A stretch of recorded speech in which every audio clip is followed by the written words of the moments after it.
मार्ग मिलता है। मीरा ने भी इस पद को गाया है। किसी को दोष मत दो।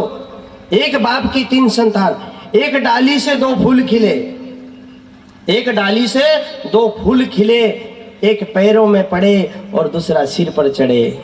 फूलों का क्या दोष है ना? वो डाली का क्या दोष है? समय जो करवाता है वही सही है ना।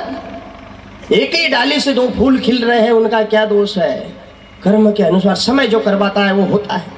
तो विभीषण का भाव परमात्मा के चरणों में इतना था कि मत पूछो।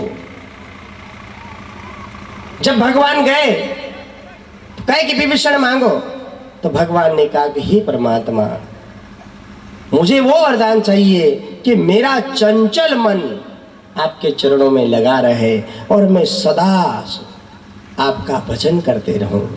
ये विभीषण ने मांगा। भगवान ने कहा कि तथास्तु। तब रावण ने कहा कि अरे हम तो भक्ति से अब निवृत्त हो गए, हमको तो भक्ति करना नहीं है। तूने भक्ति मांगा है तो तू राम राम कर, हमको कोई तकलीफ नहीं।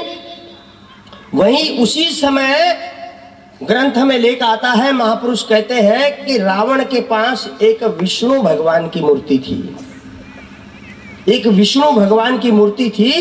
तो रावण ने कहा कि हमको पूजा पाठ करना नहीं है, ये मूर्ति को विभीषण तू संभाल, तूने भक्ति मांगा है तो इसका जवाबदारी तू ही कर, पूजा पाठ तू ही कर, हमको कोई लेना देना नहीं। तो तब विभीषण ने रावण से वादा करवाया था, वचन लिया था।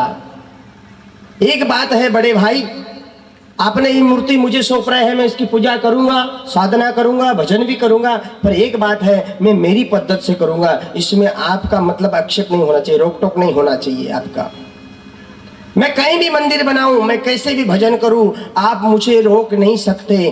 तो विभीषण ने वहां पर रावण से वचनबद्ध करवा लिया था, वचनबद्ध हो गए थे रावण। तो इसलिए विभीषण को, बड़ी रहस्य की बात है भाई, ग्रंथों की बातें हैं। तो इसलिए विभीषण को रावण कभी बोलता नहीं था कि तू राम भज, कृष्ण भज, या मंदिर बना, कुछ भी कर। इसीलिए वो शान से वहां पर रहते थे। और मन में जब भी आता था, अब जो जो पिया है, जो जिसकी नशा किया है, वो तो सोते क्या, जागते क्या, बैठते क्या, उठते क्या, खाते क्या, वो तो उसी की रट लगाता है। विभीषण वही रट लगाता था। जब 4 बजे उठे ना, बस वही रट, राम राम ते ही सुमिरन कीना, राम राम ते ही सुमिरन कीना, राम नाम ते ही सुमिरन कीना, राम राम ते ही सुमिरन कीना, हृदय हरस कपि सजन चीना, हृदय हरस कपि सजन चीना, हृदय हरस कपि सजन चीना, हृदय हरस कपि सजन चीना, राम राम कपि सुमिरन कीना, राम राम कपि सुमिरन कीना, राम नाम ते ही सुमिरन कीना, राम नाम ते ही सुमिरन कीना। उठते ही राम राम राम राम राम रटने लग गए विभीषण। हनुमान जी ने सुना कि अरे मुझे शंका आ रही थी, पर अब शंका करने की जरूरत नहीं है, ये तो पक्का मेरे राम का भक्त है। देखो, जब कोई ठेच लगती है या कोई दर्द होता है, कोई ऐसा संकट आन पड़ता है, जो जिससे प्रीति करता है ना, वो अपने आप अंदर से उगलता है ना। कोई माँ से प्रीति करता होगा, यदि कहीं ठेच लग जाए तो तुरंत ओ माँ, समझ लेना चाहिए ये माँ से प्रीति करता है। कोई बोलता है अरे बाप, ये बाप से प्रीति करता है, हाँ, समझ लेना चाहिए ये पहचान है, ये परिभाषा है। बोलने के बाद वो क्या छुपा है अंदर में वो दिखता है। कोई कोई कहता है कुछ जरा सा भी, अरे भगवान, अरे राम, क्या समझ लेना चाहिए कि ये भगवान का प्यारा है। तो वैसे मेरे हनुमान जी ने अनुमान लगाया आवाज सुन के कि अब संशय करने की कोई आवश्यकता नहीं है, ये मेरे भगवान का पक्का भगत है। और बात भी सही है, जो खाएगा वही तो उगलेगा ना, है ना, जो खाएगा वही उगलेगा।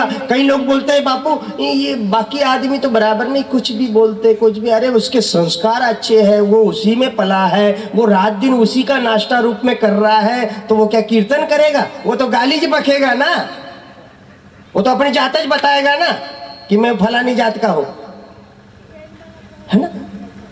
उसका दोष नहीं है, उसके माँ बाप। वो देखो बेटा यदि कुर्ती करता है ना तो वो पूरा भूतकाल पूरी कौम का परिचय देता है कि किसका बेटा है ये। यदि कौम में एक आधा कोई गलत काम करता होगा, अरे इसका दादा भी ऐसा ही बेकार था। हा?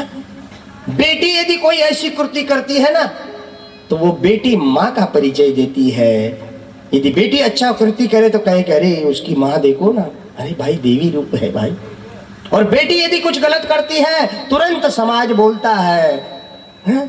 उसकी माँ जैसी है रे। श्री राम जय राम।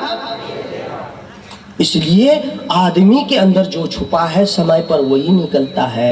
तो हमको वही काम करना चाहिए जो हमारे कार्य करने से, हमारा काम करने से हमारे पूर्वजों को ठेच ना पहुंचे, हमारे माँ को, हमारे बाप को ठेच नहीं पहुंचे। हाँ, पर आज कहीं कहीं देखते हैं ना, बाई पी के लतड़ के आगे चलती नहीं, वो पीछे थैली उठा कर ओगो भागे वाह कई भागे वीरो है त्याम सवार कई मोरा भागे चाली कई। श्री राम जय राम। ऐसे ऐसे चित्र देखते हैं ना, तो अब मैं प्रैक्टिकल गांव में जाके तो नहीं देखता हूं, पर गाड़ी से कभी गुजरता हूं तो ऐसी घटना घटती है, देखने में मिलती है। वो राजा पीछे थैली उठाकर चलता ना, वो बाई आगे लदड़ती चलती। ओगो वाह तू आओ। मजाक की बातें नहीं है, सच है।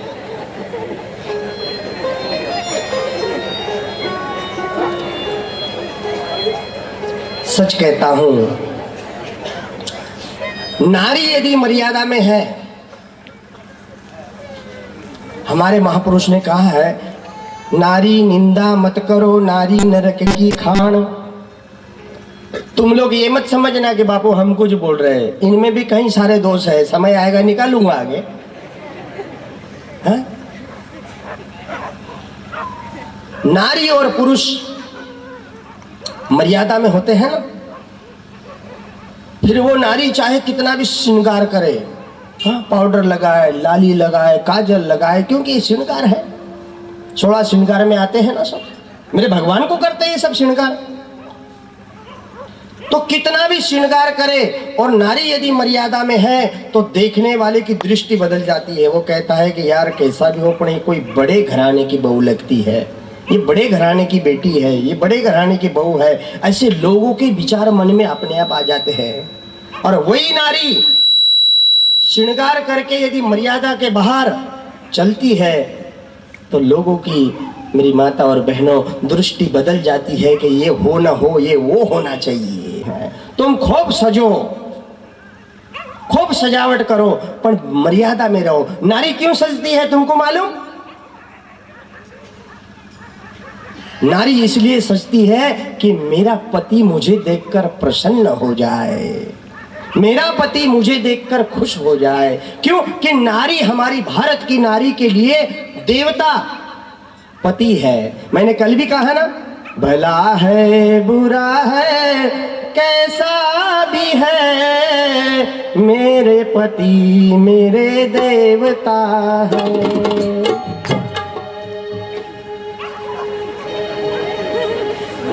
कैसे भी हो वो देवता है। नारी, भारत की नारी का ऐसा भाव है, वो ऐसी मानती है और उसको खुश करने के लिए वो श्रृंगार करती है ना, कि मेरे पति खुश हो जाए। पर आज ऐसा वातावरण हो गया है, ऐसी हवा चल पड़ी है पति तो बेचारा कोपरे में बैठा है, पण ये श्री राम जय राम हाँ? बाजार जाऊलो है, बाजार में यह कई काम है भाई हाँ?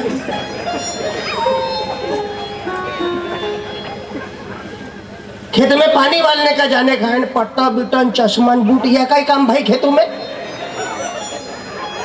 समझो जरा, सोचो हम किस रूट से चल रहे हैं, हम किस दिशा में जा रहे हैं, जरा समझो मेरे भाई और बहनों, है ना।